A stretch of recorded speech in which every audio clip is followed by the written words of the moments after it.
Well, we'll get rolling. Welcome to the Energizing America podcast, where we talk all things energy, why we need it in our business, communities, and life. And boy, today we're going to talk about energy with Mr. Anthony Brandon from Williston. Do you live in Williston? I am staying in Williston. I do not live there. You're not going to claim... It's not permanent yet. Okay, so you're not going to claim residency in North Dakota yet. No. But welcome to Duluth. First time, right? Yes, first time. What do you think? I wish I could see the lake more. You wish you could see the lake? I wish I could see the lake more. It is, I didn't know it was built pretty much on a hill. I mean, everything is on the hill. Very hilly city. It is. Yeah. Hopefully when we get out on the boat, I hear the fog is going to lift a little bit and we'll hopefully get a little better view here. But yeah, you came in town for a pretty exciting announcement. Yes. Had you heard of an ESOP before I called you up on the phone? No. No? That was the first time. That was the first time. What did you think when you heard it? Well, I just didn't know what ESOP even I've heard of employee-owned businesses, but that was the extent. Just I heard of the name, but had no idea. Okay. So because I didn't present it as employee-owned, you were probably I was like, I don't know what this guy's talking about. What is this? And then what happened once we got off the phone? Did you do some research on it? I did some research on stock investments. I did a little bit of reading into that. But until the meeting, no, I didn't have any idea. The meeting helped out a lot. There's a lot of detailed information in it. How did you feel after the meeting?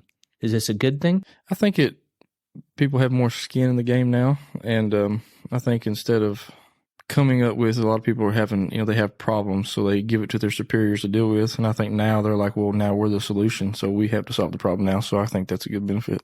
Yeah. Did you sense any excitement about the ESOP? Yeah. I mean, I thought it was a great idea. Cool. Are you looking forward to firing somebody now that you're an owner? You're not going to say who? The politics will start soon. Yeah. Yeah. Yeah. Yeah. I mean, I think that's, like I said today, right? The cool thing is that ownership is different, but the operations remain the same. Right. Yeah. Exactly. I think that's a good part. Yeah. What is your typical day as a journeyman electrician in North Dakota like? You're working on maintenance, right? I am, but it's, the service industry. So we have projects on hand, but they're back burners to the service calls that we have. We can have an idea going into the office in the meeting, but it all changes every day. And so we are redirected, and a lot of times on the fly. But I mean, it's moving. We all communicate well and knocking projects out and keeping GME happy. So as a maintenance electrician, you go to the shop in the morning. Work orders are kind of divvied out.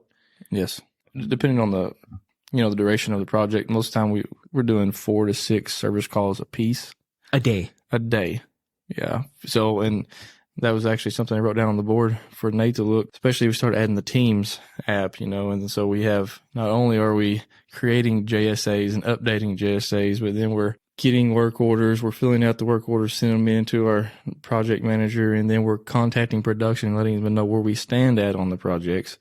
And if they're okay to, start the well back up, or, if we're ordering parts or waiting at, like I said, the whereabouts on it.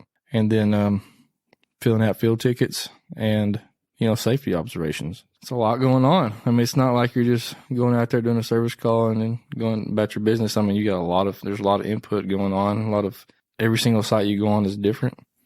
Whether it's, a workover rig, or so you've always got to keeps you on your toes. I was continually surprised in the maintenance world how much goes into the paperwork end of it and the communication side of it compared to the actual work. Right. Like if you go build a facility, you show up for 6 weeks and you're just constructing, right? You go do a maintenance call, 4 or 6 of them a day. That's 4 or 6 JSAs, 4 to 6 field tickets, 4 to 6 text messages. I'm here. Text messages. I'm done. Updating your Teams app. You're probably spending a lot of time just on explaining what you're doing. It is a lot. So what is a service call? You're out checking power? A lot of times, if a well goes down, it could be something as simple as sensors, but we get a lot of work orders in, because a lot of those production guys know, it's an electrical problem. We don't know, replace sensor or something. Well, that's just the introduction to get into it. That's probably not the problem, but we're going to check it out, so it could be a magnet that's off, but, there's showing up, isolating power, locking things out if we have to. And then it could be changing out drives. We have drives that go out, either mess up. We have a lot of drive fault problems. And we're also going to another shop in the Bakken and dropping those off for repair and picking them up. And, use a lot of crane service. So lots of windshield time too. There is a lot of windshield time, especially an hour, and we got an hour, to Ross. We have an hour to the banks, pretty much. I mean, we're all over the place. And do you find yourself bouncing between those areas in a given day? I do. Well, really? Not in a given day. Most of the time, if wherever we start out at, we're going to be in that area. The rest you of the day. guys try and keep the work orders to assign Jason to that does a good person. job with management on that. Yeah, keeping us in that area. Okay. What are you thinking about as you're out driving? All that windshield time. Are you thinking, how do I get out of this blasted cold environment? No, I'm thinking this is the easiest job that I've ever had and that I get paid the most for. Really? I do. This is the easiest job you've ever had that you get paid the most Yes. for. What kind of experience had you done before you came to Wescom? So I came up in the commercial electrical field, probably give or take 10 years. Tried starting my own business a little bit, and then I did some solar work. I ran a service truck for an industrial company, and a lot of it, I ended up working especially construction was what I really came up under, and I did it was always production, and everything's bid. So I'm working 3 times as hard for a third of the pay. And here I don't have to worry about running a bunch of guys. I don't have nobody over my shoulder telling me what to do. As an electrician, I know what I got to do. It's my process. I'm in a service truck. I got my tools on there that I keep up with, and it's easy. It's nice, laid back. I can make it as productive as I want it to be. And you obviously want it to be productive. I do. Are you by yourself most days? Most days, yes. Okay. And is that different too, or do you enjoy that, being by yourself? I do. I can run crews, but it's nice just to, you don't have to explain yourself a lot. You already got the steps in your head, and your process and what you're used to, and you can just kind of show up and get it done. I can show up and get it done. Yeah. So, what brought you to North Dakota? Better opportunity. Tired of beating my head against the wall, trying to make it back home over and over and over again, and just barely making bills, barely getting by. And I was like, I've got to do something different. I'm 34 years old. Something's got to change. So as the main breadwinner, that's what had to make a change. And I was like, I haven't tried the oil field yet. I had a buddy working in automation, Sean, who, said, hey, I think we may have a position in, maintenance. So, I called Nate and got to introduce him to the field, and I like it. And how long have you been doing it? About a year. Okay. So when Sean called you, he had told you like, hey, I'm out in North Dakota. Or what happened? So Sean's been trying to get me up here for like 5 years now. Okay. Yeah. And I had tried this a long time ago. I tried it for a few months, but it was in the dead of winter. I did not want to be here. And I was doing construction. Yeah. Okay. And so, yeah. So the maintenance side, you get more windshield time. You're not standing outside for 12 hours a day with the wind howling at you as well too, right? It's a little bit warmer. Yes. So you went through a full winter now in North Dakota, which, by the way, this last winter was one of the worst for temperatures. I can't believe how much time we lost this year due to the temperatures in North Dakota and the snow, both. Very unusual. You didn't freeze to death this time. What gives? Is it because were just the different style work? Or were you more committed? When I needed to. Took breaks. Learned your lesson. I had a heated truck. I would go to the point, of course, I pushed myself further than a lot of people would. Yeah. But, when my hands start to get to the point of, hey, this is really painful. How far can you push it? Okay, take a break. Yeah. And then you warm up. You get focused in your head. Okay, what's my next steps I need to do? What's the steps I can get done before, in a, safety manner, and then go out. If it's 5 minutes, you work 5, maybe if it's 2 minutes, you go out, you knock that step out, you get back in the truck, warm up, take a 5-minute break, get back out and do it again. Oh yeah. What do you think you'll be in North Dakota until? A long time? Another 6 months? Have you and your wife had to your family, have you had to figure this out? It is difficult. It's got to be terribly difficult. It's difficult. Are you trying to get them to convince? I am. Move? I'm trying to get them to commit, but they won't. She's stubborn. She's got family probably, right? Yeah. She doesn't like the cold. Yeah. I don't either. But there's opportunities not just in North Dakota. Right. Right. Yeah, there are a lot of opportunities. I think if you get involved in the oil field, that's the thing you find out. Right. Is you can be warm, you can be cold, you can be anything in between. But one thing is for sure is there's massive amount of opportunity. There is. you're a maintenance electrician right now, but if you really wanted to go try automation, be pretty easy to give it a try in the oil field. Couple classes to get me in, and then training. Yeah. You said there's way better pay. Have you seen why that is in the oil field? Contractors are able to pay more. Yeah. I mean, but they're forced to pay more, right? Because we need to attract people to the labor force. There's not enough of you guys. And especially in the great state of North Dakota, not enough journeyman electrician, not enough maintenance electricians, not enough automation techs. They just don't exist. So what happens when the market is squeezed like that, you naturally have to pay more to attract, right?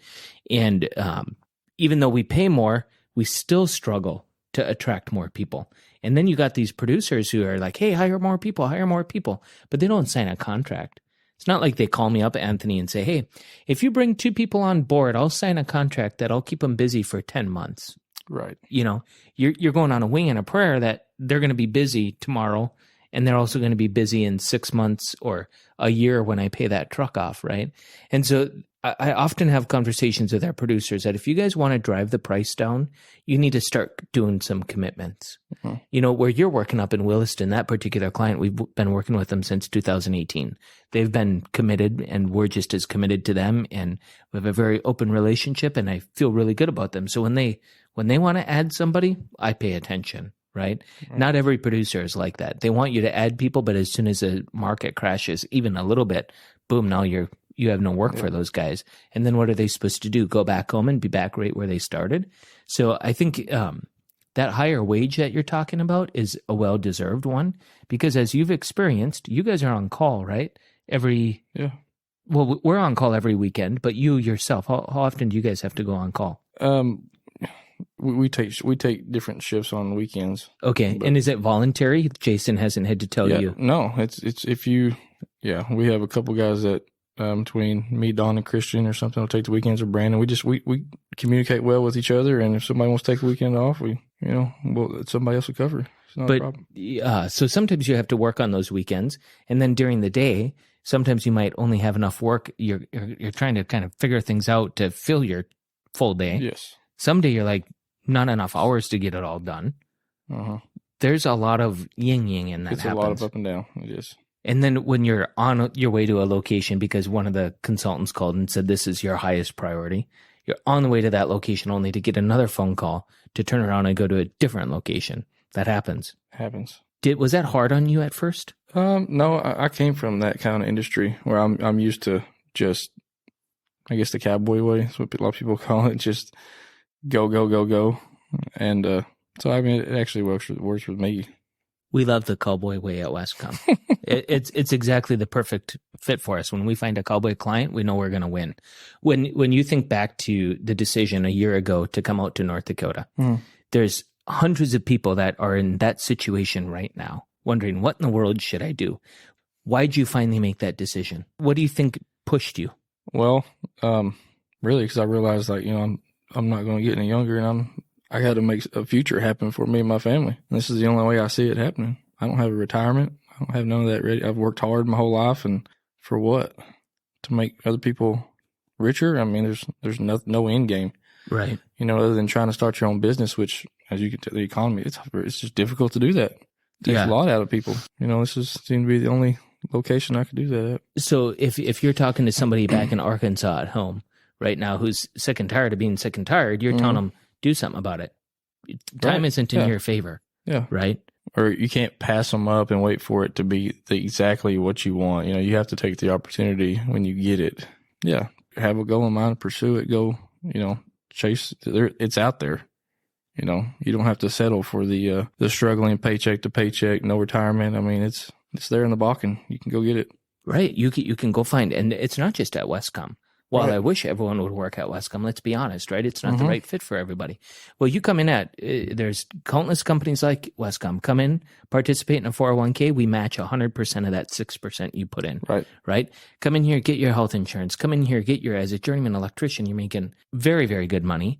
Apprentices even make good money there, right? Automation techs, even better money. You got, what do you work on average? 55 hours a week? 60? 40?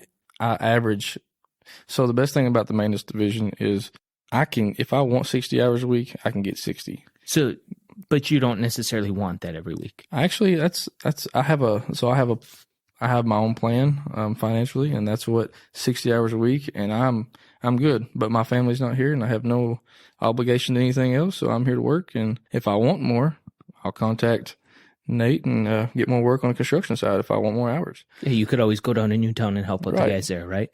So you're getting 60 hours, so that means you're getting 20 hours of overtime, which is time and a half on top of your 40, right? Right. You're able to start socking away some money at that point. You're like literally making a big impact on your future, and that's the same no matter where you work. Everyone's working.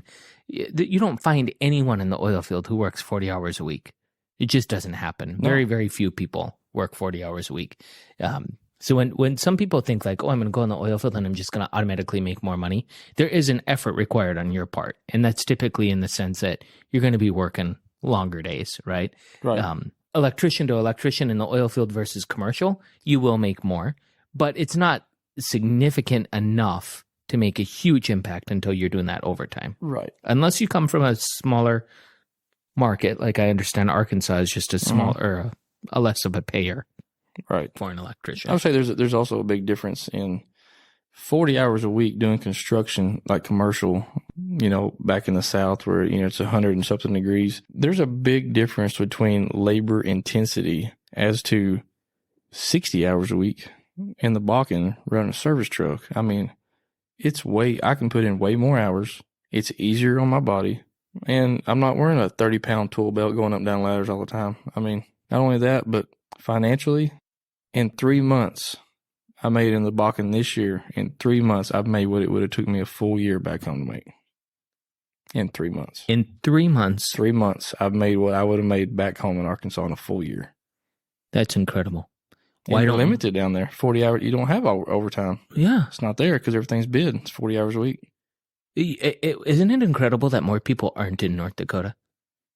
Working? Yeah. Oh, 100%.